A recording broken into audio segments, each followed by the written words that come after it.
চীন তো রেডি, কিন্তু আমি চাচ্ছি যে এটা ইন্ডিয়া করে দিক। তাহলে এই প্রজেক্টটা করলে তো এই প্রজেক্টের জন্য যা দরকার ইন্ডিয়া দিতে থাকবে। ঠিক আছে, যা সাফ সাফ কথা, রাখা রাখা নাই। সম্প্রতি ভারত এবং চীন সফর করেছেন এবং একটা আলোচনার বিষয় হচ্ছে তিস্তা মহাপরিকল্পনা।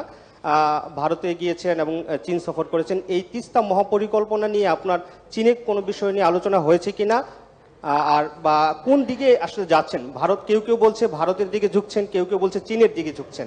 আসলে মাননীয় প্রধানমন্ত্রী আপনি কোন দিকে যাচ্ছেন? আমরা জানি আপনি সঠিক পথে এগোচ্ছেন।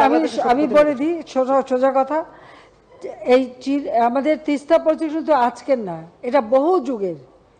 এই প্রজেক্ট বহু যুগের প্রজেক্ট, বহুদিন থেকে এটা চলে আসছিল। আমার যতদূর মনে পড়ে যে যুক্তফ্রন্ট যে ইলেকশন সেও এটা ছিল, বা আওয়ামী লীগের ম্যানিফেস্টো অনেকবারই এটা ছিল, বিভিন্ন সময় এটা আসছে। তো তিস্তা প্রজেক্টটা আমাদের করতে হবে। এখন যখন চীন আমাদের কাছে কিছু অফার দিয়েছিল, তার একটা ফিজিবিলিটি স্টাডি করছে। ইন্ডিয়াও আমাদের কাছে অফার দিয়েছে, ইন্ডিয়াও ফিজিবিলিটি স্টাডি করবে।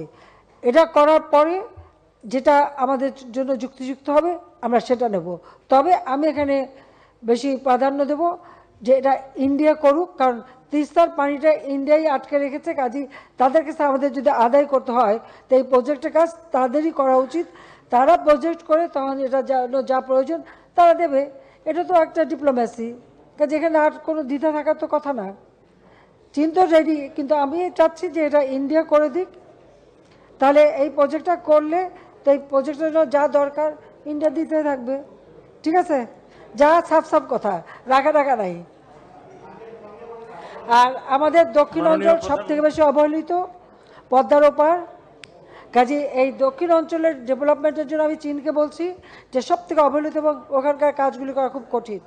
এখন জন্য যে আমাদের এটা কি বেকুটিয়া সেতু না, কচা নদীর উপরে, মানে পিরোজপুর যাওয়ার একটা সেতু বেকুটিয়া, এটা দীর্ঘদিনের একটা আকাঙ্ক্ষা। তো ওটাও কিন্তু চীন করে দেবে। এটা আমাদের ফ্রেন্ডশিপ সেতু হবে, নবম ফ্রেন্ডশিপ সেতু। এটার জন্য কোনো পয়সা লাগবে না, তাড়াতাড়ি করে দেবে। তো এটা কি কিছু পাওয়া না নাকি? কাজে আমি সবাই ভাগ করে দিয়ে দিচ্ছি কাকে কোথায় দিলে আমার কাজ, কঠিন কাজ সহজভাবে এবং ঠিকমতো কাজ করতে পারবো। সকলের সাথে বন্ধুত্ব, কারোর সাথে বৈরিতা নাই।